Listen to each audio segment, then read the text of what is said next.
o aluno teve infarto, né?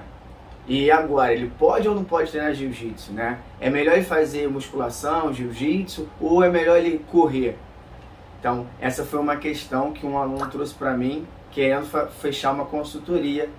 E aí, eu fiquei com aquilo na cabeça e falei assim, cara, vou fazer um vídeo para explicar a galera que me acompanha, né, o porquê que a corrida pode ser uma escolha ruim, beleza? Então, vamos pro vídeo?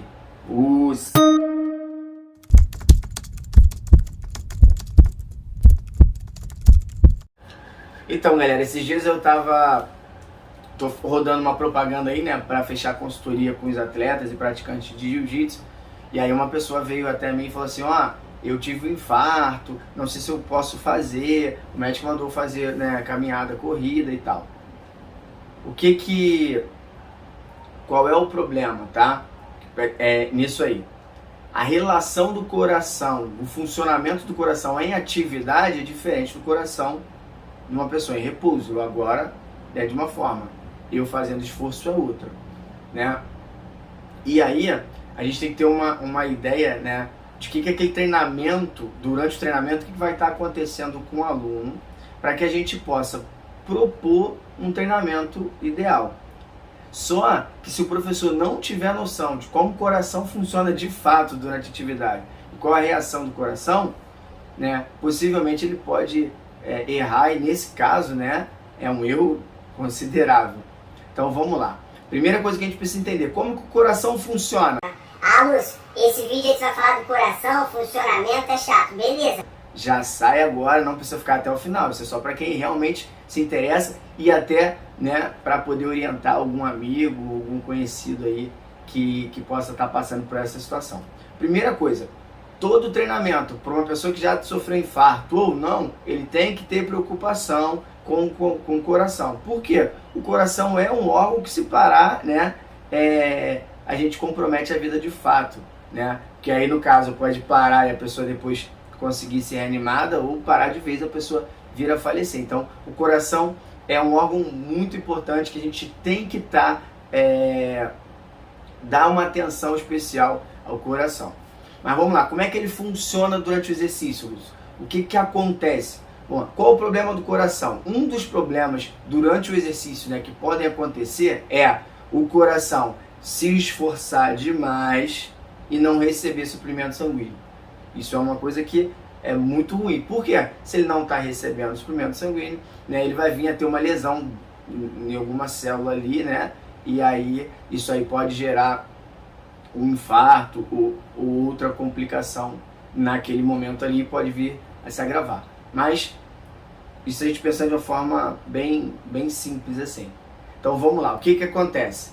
O coração, quando bombeia o sangue, lembra-se, o coração ele tem 4 cavidades, beleza? 2 em cima e 2 embaixo. Né? Não sei se você vai lembrar daquela aula da titia lá na escola, mas então são 4 cavidades. Então, o sangue, ele sempre chega por cima e ele sempre sai por baixo. Só que o coração tem uma divisão. O lado direito do coração, ele joga sangue, tá, para o pulmão. E o lado esquerdo do coração, ele vai jogar sangue para o corpo todo. Por isso que normalmente a gente fala do coração, do lado esquerdo, né, do miocárdio, sempre do lado esquerdo. A gente sempre se refere em treinamento do lado esquerdo. Porque é o lado, né, onde vai bombear o sangue para o corpo todo. E aí tem uma importância muito grande. Então, basicamente, a gente tem 2 tipos de circulação que a gente fala, né? Grande circulação, o ventrículo esquerdo, que é a parte de baixo, os 2 são ventrículos, né? Contrai, expulsa o sangue para o corpo todo, o sangue volta pelas artérias, né? Vão descer pelas artérias do lado esquerdo, vai voltar pelas veias e vai cair do lado direito, em cima, no átrio. E aí esse sangue vem para o átrio, do átrio ele é jogado para o ventrículo direito, e esse sangue ele está rico em gás carbônico, né? Tem menos oxigênio. E ele sai do ventrículo direito, né? Ele vai sair para o coração, vai sair para o pulmão, ele só vai para trás, então é uma circulação pequena, por isso que é pequena a circulação. Ele sai por uma veia, né? Ele sai por uma artéria, ele não sai por uma veia. Então nessa artéria especificamente, né, ele está indo com sangue rico em gás carbônico e não rico em oxigênio. Ele vai chegar no pulmão, vai sofrer lá as reações, né, vai trocar o gás, né, vai fazer essa troca gasosa e o sangue sofrendo a hematose, o ar vai vir no sangue e vai chegar pela veia pulmonar, nesse caso a veia levando o sangue rico em oxigênio, né, vai chegar do lado esquerdo em cima, no átrio esquerdo. E aí o átrio joga o sangue para o ventrículo e o ventrículo expulsa o sangue para o corpo. E aí esse ciclo ele vai acontecendo durante toda a nossa vida. Beleza? Então, basicamente, grossamente, é isso que vai acontecer. Só, o que acontece? O ventrículo esquerdo, quando ele expulsa o sangue, na hora que ele expulsa o sangue, ele não recebe suplemento sanguíneo, tá? Na hora que ele relaxa, que o átrio em cima está se enchendo, o ventrículo, o sangue vai entrar no coração. E aí daqui a pouco a gente vai entender melhor isso. E por que isso tem a ver com a luta, com o jiu-jitsu e tal, com a musculação, a gente vai entender. Então, preste atenção. Quando o coração expulsa o sangue para o corpo todo, nesse momento ele não recebe sangue. Quando ele relaxa a parte de baixo para entrar sangue na parte de cima, entra sangue no coração. Isso é importante a gente entender. Tranquilo? Só para a gente visualizar agora. O coração, quando ele expulsa o sangue, tá? A aorta, que é o sangue que vai sair, ela vai para cima. Apesar do ventrículo estar embaixo, né, ele sobe, esse sangue sobe e ele faz um arco em cima, não é isso? E dali em cima dela sai as artérias para a cabeça, né? E a aorta vai fazer a curva e aí ela vai descer para irrigar todo o corpo. Então o sangue ele não desce, ele sobe inicialmente, depois ele desce, tem um arco aórtico ali. Por que isso é importante? Porque quando eu bombeio o sangue vai e sobra um sangue ali. E esse sangue que sobra, ele volta. Ele volta, por isso que o coração se fecha. Ele expulsa o sangue, né? Ele tem ali uma válvula, expulsa o sangue. Quando ele expulsa, que assim que ele acaba de expulsar, ele pum, fecha. E esse sangue bate aqui e não volta. Porém, ele bate aqui e escorre para a lateral. E essa lateral tem dois espaços ali, né? Dois orifícios da artéria da coronária, né? Que vai entrar sangue, quando ele descer, o sangue entra ali e irriga todo o coração. Por isso que ele irriga no relaxamento. E por que isso é importante, Lúcio? Porque você já ouviu falar de pressão baixa e pressão alta? A gente não tem duas pressões? 12 por 8, 12 alta, 8 a baixa. Não tem isso? Então, é a pressão sistólica. O que é sístole? Contração. É quando eu expulso o sangue, tá? E então, no momento de expulsar o sangue, eu faço uma pressão na parede das minhas artérias. Essa é a pressão sistólica, é a pressão alta, tá? E a baixa, pressão diastólica. O que é essa pressão, Lúcio? É a pressão de sangue que fica nas artérias, né? Depois que eu relaxo. Depois que ele relaxa, expulsou, relaxou, não fica uma pressão. Essa pressão que fica ali é a pressão diastólica. E por que eu saber essa pressão é importante? O coração. Porque essa exerce uma força contra o coração. Então, quando o coração vai contrair, ele pensa, que força está exercendo aqui? Ah, tem 5 de força? Eu vou fazer 6, vou fazer 7, vou fazer 8. Então, se a pressão baixa está exercendo 8, né, de pressão ali, ele bota 12. Por quê? 12 ele sabe que vence. E quando eu venço aquela barreira ali que está me impedindo, eu consigo expulsar o sangue para o corpo todo. Isso é muito importante. Então, olha só, eu estou dizendo que o sangue, né, ele só volta para o coração no relaxamento. E aí, qual é o problema, Lúcio?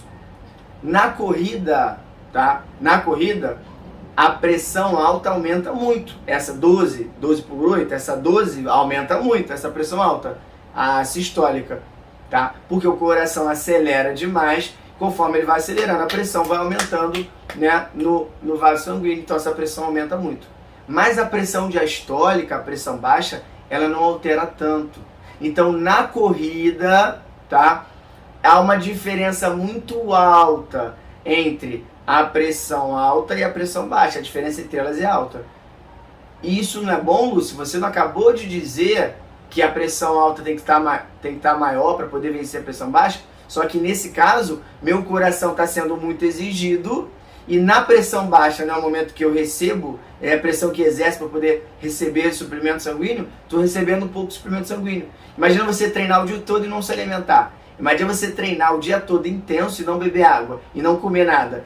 Você vai ficar bom, tua saúde vai ficar boa ou vai ficar ruim? Você não vai repor o que você está gastando. A chance de dar um problema é grande. Então, seu coração está sendo muito exigido e está recebendo pouco suplemento sanguíneo para tirar, né, todas as reações químicas que estão acontecendo durante a contração. Porque ele é um músculo, né? Então, tem que tirar... ele usa energia, tem que tirar acidose, tem que tirar uma opção de coisa. Então, isso que está acontecendo ali, tá? Ele precisa limpar e precisa receber suplemento. Precisa limpar e precisa receber suplemento. Beleza? Então, isso é muito importante para a gente entender, ok? Então, por que na luta e por que na musculação a distância entre a pressão alta e a pressão baixa não fica grande? Porque quando você contrai um músculo, tá? Eu estou lutando lá jiu-jitsu, eu estou com a guarda fechada, eu estou puxando meu adversário, minhas musculaturas estão contraídas. O que ela faz? A artéria que passa ali, as veias, ela pressiona. Então, às vezes, ou não entra sangue, ou entra muito pouco, tá? Então, o sangue que estava ali dentro do músculo, quando ele contrai, ela expulsa. Então, esse sangue está voltando para o coração. A gente chama isso de resistência periférica. Durante a contração, essa pressão, ela vai ficar mais alta. Então, quando o coração está bombeando e está tendo uma contração, a pressão, ela baixa, está mais alta. E o que isso favorece? Eu estou exigindo mais do meu coração, mas ele está recebendo mais suprimento sanguíneo. Isso é muito importante. Dá uma diferença absurda, tanto no treinamento, quanto na saúde do coração. Quando eu penso, tá, em melhorar a capacidade do meu coração, eu penso em duas coisas. Aumentar o fluxo de sanguíneo que está passando pelo meu coração. Então, quanto mais fluxo sanguíneo passar com mais força, né, maior vai ser essa cavidade a longo prazo. Não estou falando que o coração vai ficar com 2 metros, né? Mas qualquer milímetrozinho que a gente aumenta ali é um ganho considerável. E, ao mesmo tempo, quanto mais força a musculatura do meu coração tiver, mais sangue eu consigo ejetar. Isso também permite uma maior saúde do meu coração, porque com uma contração, né, ele consegue expulsar mais sangue do que o normal, então ele tem um tempinho de relaxamento maior. Por isso, né, que um coração bem treinado bate menos vezes. Então, isso, com um relaxamento maior, mesmo que a pressão baixa não esteja tão elevada, ele consegue um suplemento de sangue maior. Beleza, galera? Então pensa, vamos lá, isso é muito importante, tá? A corrida é boa? É. Mas ela tem que ser o quê? Administrada. Dependendo do problema que a pessoa tiver, a corrida nesse momento não é a melhor opção. Beleza? Então a gente precisa criar outros mecanismos antes para dar para esse coração uma saúde para que ele possa, de fato, tá, depois suportar os estresses mais à frente. Tranquilo? E isso é um conhecimento que eu acredito que nem todo mundo tenha e é importante a gente ter esse conhecimento aqui. Espero, tá, ter ajudado, ter esclarecido, né? E isso aqui é uma pegada extraordinária, então seja extraordinário, porque todos merecem ser extraordinários. No que mais vamos fazer? Os